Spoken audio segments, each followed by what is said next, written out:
No matter what team you're a fan of, you've likely had the privilege of watching a legend in the twilight of their career wear a uniform that they had no business wearing. We've seen so many that today I'm going to be building out a lineup of my favorite examples. This is the all MLB Celtics Shaq team, and if you're not terminally online, I'm just going to explain this really quick. There's a picture of Shaquille O'Neal in a Celtics uniform holding a basketball. It's a really funny image, but it's also become the meme for players who are quote-unquote washed up, playing on teams that they kind of have no business playing on when their best years are behind them. The guys that you'll see on today's list excelled at a single position, likely for a single team for an extended period of time. In most cases, they caught on with a lesser team in their late 30s or early 40s, looking for one last chance at reviving their career, and as you might guess, most of the performances we'll be highlighting in today's video are not so great. We'll start with one of the most important positions on the diamond at catcher. This was actually one of the tougher positions on today's list to fill out. Some of the best catchers in recent baseball history, like Yadier Molina, Jorge Posada, Joe Mauer, Salvador Perez, and Buster Posey, all spent their careers with one singular team. I considered Hall of Fame backstop Pudge Rodriguez, who spent the final 2 years of his career with the Washington Nationals in 2010 and 2011. Instead, we'll be discussing the swan song of Hall of Fame catcher Mike Piazza, who, after 15 very successful years with the Dodgers and Mets, did some bouncing around at the tail end of his career. At age 37, Mike Piazza actually put together a very impressive campaign with the San Diego Padres in 2006, helping them win the National League West Division title. He's the only catcher in the last 35 years to put together a 3-WAR season at age 37 or older. This is a season that deserves a ton of praise, and that's exactly why we're not talking about it in today's video. That's because Mike Piazza played one more season after this in 2007 when he caught on with the Oakland Athletics. However, the all-time home run leader among catchers finally began to slow down in his age 38 season, still managing league average offensive numbers while mostly serving as a designated hitter. That's because they had my guy Jason Kendall behind the dish, and that's the cream of the crop, baby. That's my dog. Could he pick me out of a lineup after our one and only meeting that lasted 4 minutes? Probably not. Piazza would miss over 2 months in this season with a strained shoulder from a collision on the base paths. Piazza's odd stint with Oakland definitely won't be the worst season we see on today's list, and it's hard for anyone to look wrong in that iconic A's uniform, but for me, he's still the clear pick at our catcher position. As you can probably surmise, a slugging first baseman deep into his career is the archetype of many Celtics Shaq baseball players, so we have a ton of choices. Did you know a 43-year-old Pete Rose was on the Montreal Expos? Did you know that Keith Hernandez had a stint with the Cleveland Indians in 1990? Here's former MVP winner Justin Morneau playing for the White Sox, which just looks hideously wrong. We were painfully close to getting both Joey Votto on the Blue Jays and Ryan Howard on the Rockies as well, and let's just thank the baseball gods that it didn't end up happening. Sorry to be a nerd about this, but imagine going to their baseball reference page and not seeing just one block of one team. Imagine how dissatisfying that would be. It practically makes my skin crawl. While players like Paul Konerko, Jeff Bagwell, and Todd Helton stood at the pinnacle of the position and did most, if not all of their work for a single team, the same cannot be said for our first baseman in this video, which is Adrien Gonzalez. He had a stint with the 2018 New York Mets, which was a wasteland of former top-of-the-league talent looking to hang on, like Jose Bautista and Jose Reyes. A year after missing the postseason roster and getting cut from the 2017 Dodgers, Agon was named the starting first baseman on opening day in 2018 in Queens. It probably wasn't a good sign that, at the same time as this, Adrien Gonzalez was practically planning his exit strategy from the big leagues. He purchased a majority ownership stake in 6 different locations of Jersey Mike's back in San Diego. Bro was entering his Papa John's era.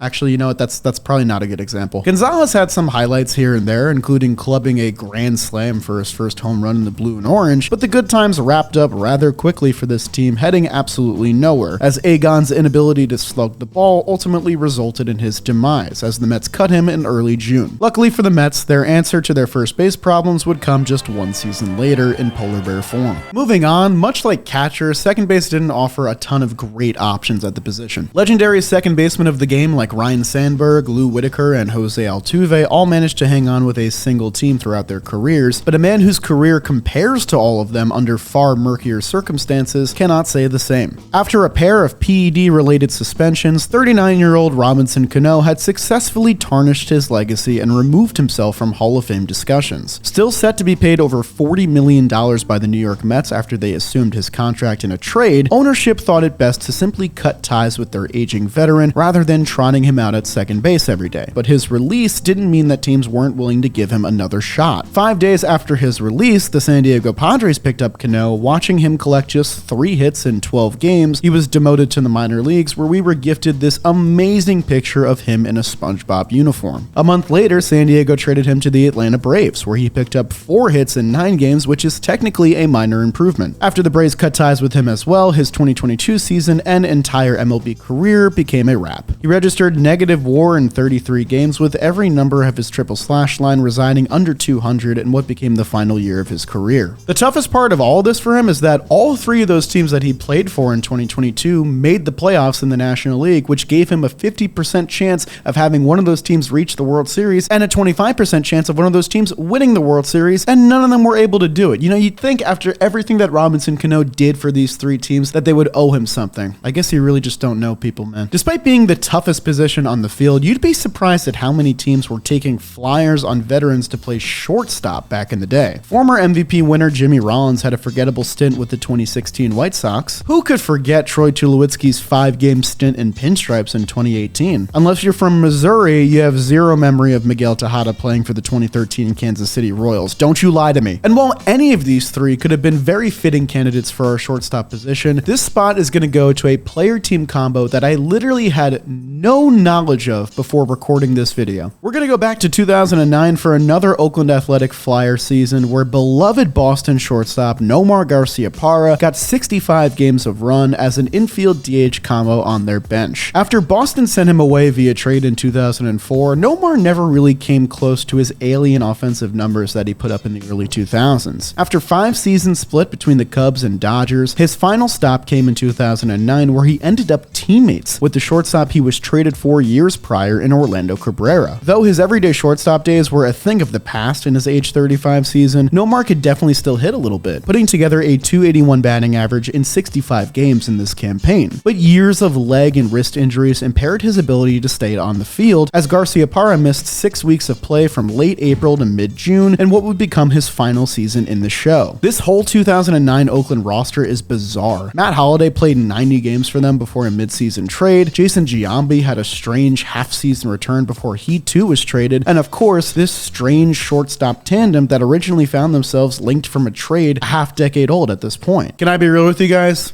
I knew who was playing third base before I even started the script. There were definitely some good choices for this slot. Wade Boggs got his iconic 3,000th hit as a Tampa Bay Devil Ray. Eric Chavez was raking for the Arizona Diamondbacks in his mid-30s when he was healthy. And 35-year-old Scott Rowland was leading the Cincinnati Reds to division titles in the final chapter of his career. These 3 look odd in these uniforms, sure, but they all performed decently well in these stints, which made me not want to pick them. Instead, we'll be going with the man who was once public enemy number 1 in the Bronx, that being Josh Donaldson. Let's go!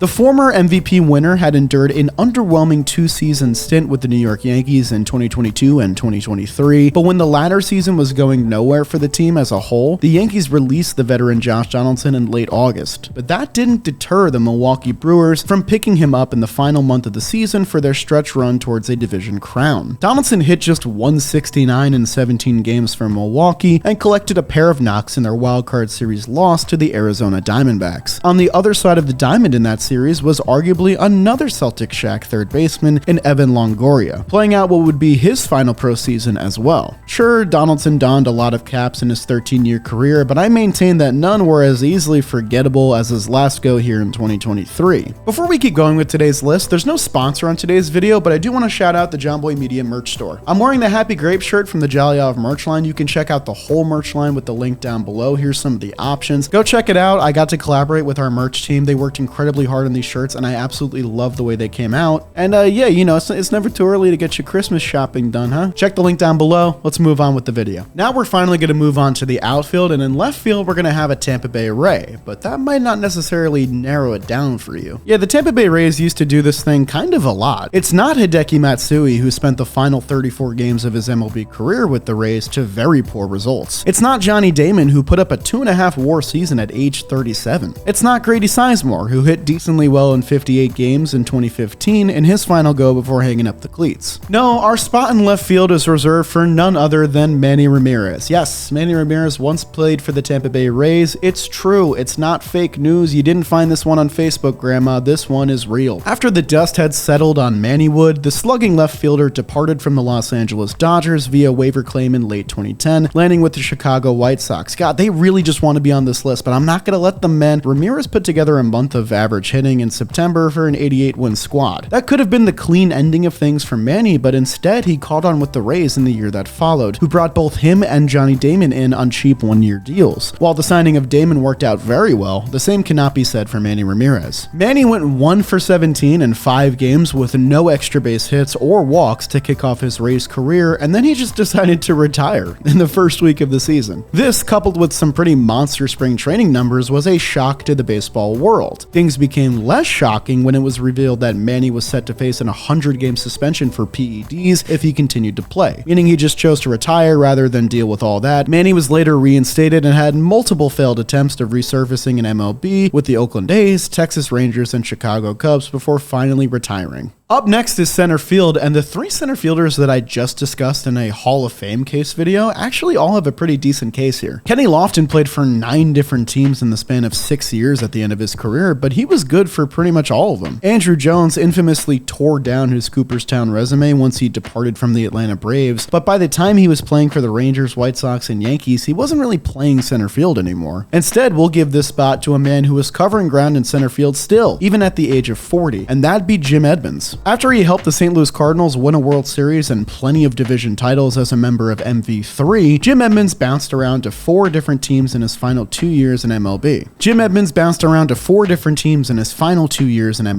He absolutely raked for the 2008 division-winning Chicago Cubs, then he furthered his tour of the NL Central in 2010 as a member of the Milwaukee Brewers. But we'll be focusing on his last stop, when he was traded in the middle of that season to the Cincinnati Reds. 40-year-old Jim Edmonds took over center field duties for 13 games in September for the Reds, who were on their way to 91 wins and a division title. Edmonds clubbed 3 home runs in those 2 weeks, the final of which became his last at-bat in the majors. After clubbing a ball over the fence against the team that traded him weeks prior, Jim Edmonds suffered a tear in his right Achilles tendon while rounding the bases, an injury that would spell the end of his career. Despite dealing with nagging pain from that injury all season long, a 40-year-old Jim Edmonds still managed a 125 OPS plus while playing over 50 games out in center field. And as remarkable as that is, our next and final entry was playing center field at an even older age, if you can believe that. Last up in our lineup today is right field, which offered up some great candidates. Former 2-time MVP winner Dale Murphy spent the twilight of his career on the inaugural Colorado Rockies team in 1993? What? On both sides of Sammy Sosa's 545 home runs with the Cubs was 2 forgettable stints with the Texas Rangers. A year removed from being out of MLB completely, the New York Mets trotted out a 40-year-old Bobby Abreu to be their savior in 2014. And guess what? 15-year-old me, he ate that shit up. I thought Bobby Abreu was going to be so good for the Mets. But for me, there was a clear winner in this section, partly because the winner recently admitted in his Hall of Fame speech that he wasn't even aware that the team existed before he played for them. When you guys called to offer me a contract for 2015, I have never